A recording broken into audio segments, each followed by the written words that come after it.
All right, guys, we just now, like a few minutes ago, got new tunings coming up with a scheduled weekly maintenance in each region, which means Tuesday for NA, Wednesday for EU. Let's go through it. And there's also some pretty big Feral changes here. But we're going to go through everything, but we're going to focus mainly on Feral as that's what I play. So let's go. YouTube voice, what are you talking about? All right, here we go. Death Knight.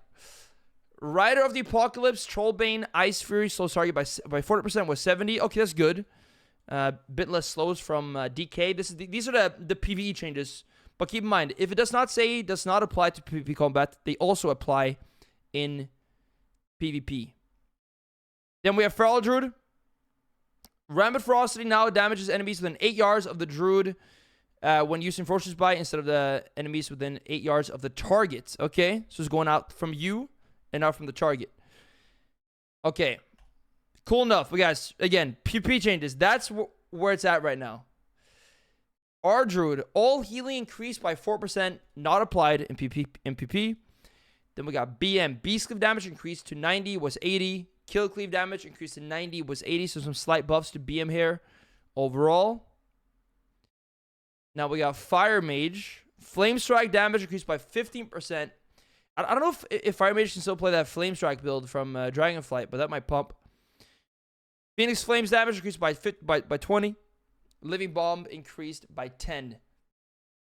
Okay, so some Fire Mage buffs. I think Fire definitely needs buffs. They're kind of struggling a bit. By the way, I'm happy I didn't make my tier list yet, because then I can make it, the updated one soon with these live as well. Yeah, Boomba, thanks so much, man. Thank you. What is good? Poop. Okay, then we got Frost Mage changes, and this is good. This is not applying PP because Frost Mage is still insane.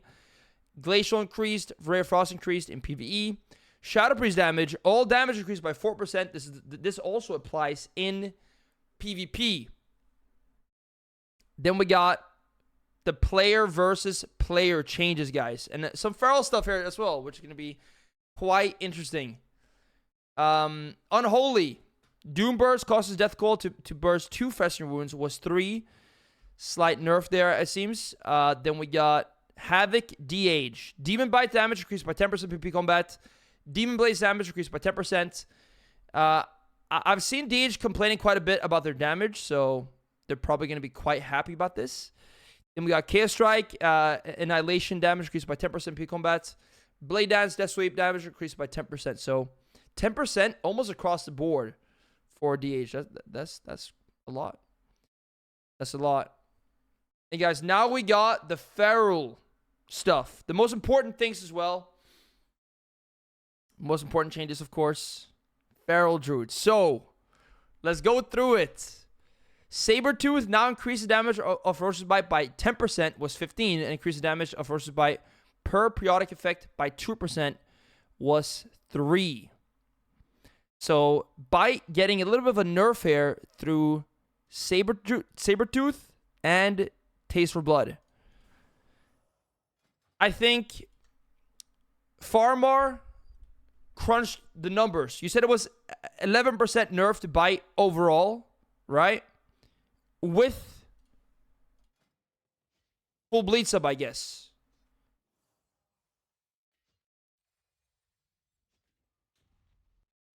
Or rather, the damage increase on the periodic effects from Bite. Sorry, yeah. So 2% over 3% on that part. Yeah. Okay, so yeah, it's 11% nerf on the Bite and a slight nerf to the overtime effects after biting on single targets, right? But then we got this. Rip damage increased by 25% in PvP combat, was 15. So basically a 10% buff on Bite. On Rip. And then Rake. This is actually kind of insane too. Rake, initial damage increased by 25, was 15. And his periodic damage increased by 10%, was 6% in PvP combat. And if you take the Feral damage profile in almost any game... Okay, wait, I wish I had like an arena here. But yeah, if you take like the Feral damage profile, Rip and Rake are usually going to be your 2 biggest damage dealers. And both of those being buffed like this.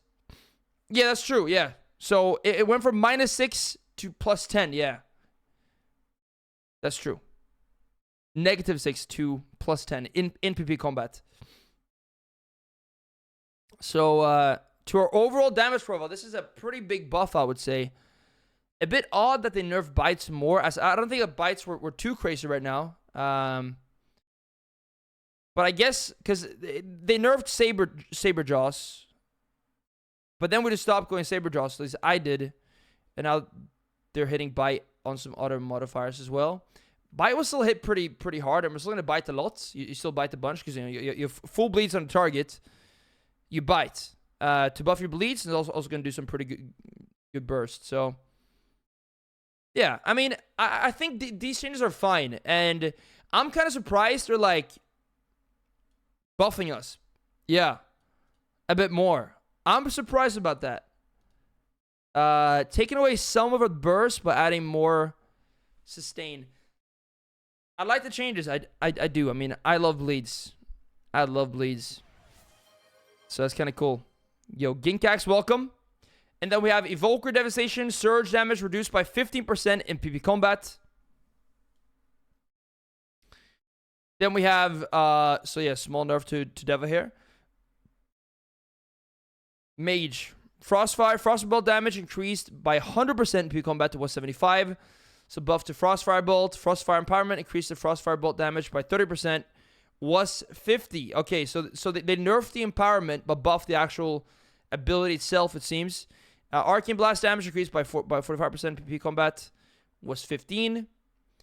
Arcane Missiles damage increased by 20%. Arcane Barrage increased by 15. And Magi Spark is now 50% effective in PP combat. From what? From what, though?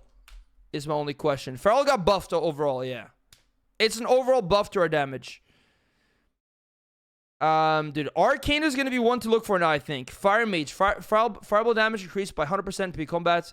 Was 35%. Greater Pyroblast cast time reduced to 4 seconds. Was 4.5.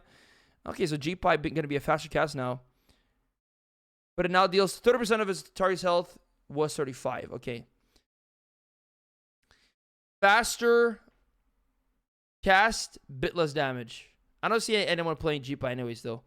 I don't see any Fire Mage, period. So, yeah. Frost changes, guys. Ooh. Iceland's getting further nerfs. 25 down from 45. Frostbolt damage increased by 150. Frostbolt buff. So, taking some damage out from Iceland's, putting it into Frostbolt. Rare Frost damage increased by 5%. Slight buff there. Ice Barrier Absorb amount is now decreased by 40% in PvP combat. It was 25. Mistweaver, Envelop Mist, healing increased by 20% PvP combat. Vivify, Primary healing increased by 20% PvP combat. Okay, so some slight buffs to, I mean, kind of decent buffs to Mistweaver, seems. I'm not quite sure how that comes out to, though, or what it comes out to. Paladin, mana regen reduced by 20% PvP combat. Was 35. Okay, that's good, because Holy Paladin is very fast, which we just saw as well. Holy Shock healing increased by 15% PvP combat. Word of Glory healing increased by 15% PvP combat. And Holy Light healing increased by 20%. So pretty big buffs to Holy Pala here. Disc Priest. Veil and Voe bonus to Power Steel is now... Okay, so I guess it's like down from 100. Because it was 100 and now it's 50%. So some nerfs to Disc as well. Holy Priest. Ooh, Serenity healing increased by 40%. And Sanctify. Yo, Serenity, though, I mean, that's pretty big. Some Holy Priest buffs. Shadow Priest. Perfected Form now increased damage dealt during Voided Form by 10%. Was 20. Slight nerf there. And a Sub-Rogue here. Echoing Reprimand damage being nerfed to 50, down from 70. Okay, so some Sub-Rogue nerfs as well. Dude, overall, I think these are pretty good changes. Yeah, Arcane, I feel like it might be popping off. I feel like Arcane was kind of sleeper as well already. SP getting nerfed a bit. Not a big nerf, right? But I don't think so. But kind of odd that SP got the nerf in PvP. Yeah, no Press Evoker changes. They got some. Keep in mind, these are coming like right after the changes we just got last week. And we also had the changes coming in the 20th anniversary where they're doing very extensive changes to a bunch of things. So keep in mind, like, this is one post that we got among many recently. The future one's coming in the 20th or 11.0.5, I think it is. And then we got what just happened as well. All right, kind of cool. There it is. I like that they're so in tune and is doing so many changes now. Even though some of them might be a bit questionable, but overall they're also fixing the weapon quest. You're gonna make that an achievement and stuff, where you can just get tokens and buy the weapon. I feel like Blizzard are fairly on point, which is good.